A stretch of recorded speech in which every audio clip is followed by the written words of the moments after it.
Fortune magazine's cover boy, Anthony Fat Tony Salerno, is 75. Until recently, the man labeled the nation's richest mobster. Who was Tony Salerno, the richest mob boss?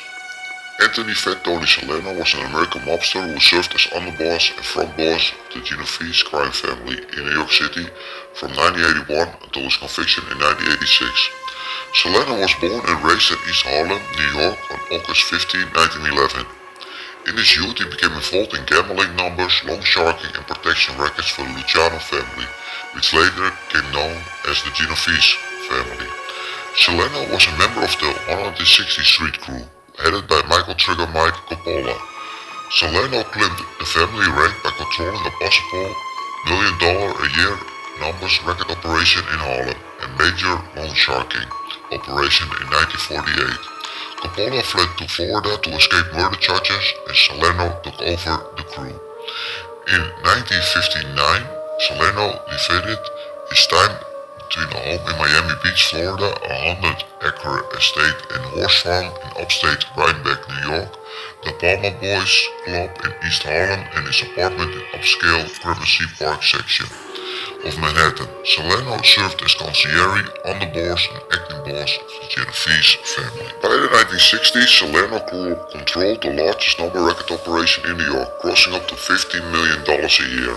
Salerno kept his headquarters at the Palma Boys Social Club in East Harlem and continued to work these areas. The FBI accused him of heading a bookie and loan shark network worth $1 million annually.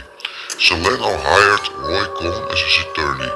On April 20, 1978, Salerno was sentenced to 6 months in federal prison for illegal gambling and tax evasion charges. In early 1981, after his release from prison, Salerno suffered a mild stroke and retreated to his Rhinebeck estate to recuperate. At the time of his stroke, Salerno was Genovese underboss.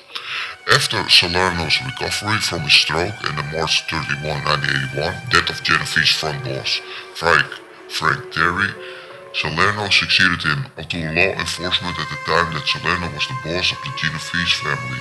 It was an open secret in New York mafia circles that Salerno was merely a frontman for the real boss, Vincent the Chin Gigante, when Gigante took over the family upon Lombardo's retirement in 1981. On February 25, 1985, Salerno and 8 other New York bosses on the Mafia Commission were indicted in a Mafia Commission trial. In October 1986, Fortune magazine named the 75-year-old Salerno as American top gangster in power, wealth and influence. Salerno's bail request was denied, along with other defendants. On the trial, Salerno pleaded not guilty on July 1, 1985. On November 19, 1986, Salerno was convicted on RICO charges.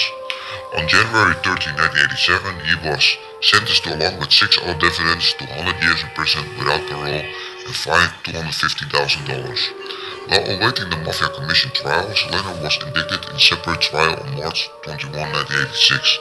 In his second federal racketeering indictment, which accused Salerno of having hidden controlled interest in the C&A Concrete Co. and Transit Mixed Concrete Corp. In the construction of Mount Sinai School of Medicine, Memorial Sloan Kettering Cancer Center, and the Trump Tower, Salerno was also accused of illegally ending the election of the Roy Lee Williams to the national presidency of the Teamsters Union.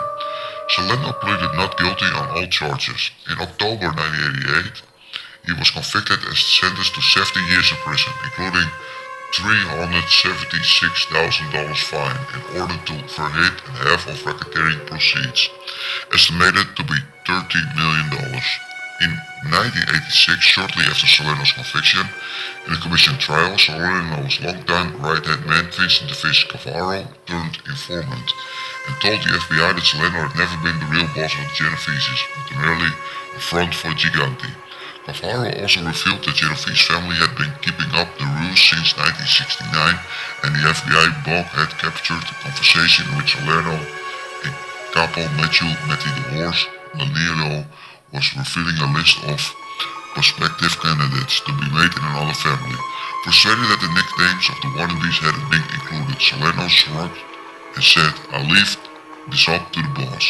A clear sign that he was not the real leader of the However, according to Salerno Rob, a organized crime reporter for the New York Times, even two prosecutors erred in billing Salerno as the Genovese boss. This mistake would not have jeopardized Salerno's conviction at the commission trial at his 100-year sentence. In his book, Five Families, Rob noted that Salerno had been tried and convicted for specific criminal acts for not being the boss. After his conviction and imprisonment, Salerno's health deteriorated due to his diabetes and suspected prostate cancer. On July 27, 1992, Anthony Salerno died at the U.S. Medical Center for Federal Prisoners, Springfield, Missouri.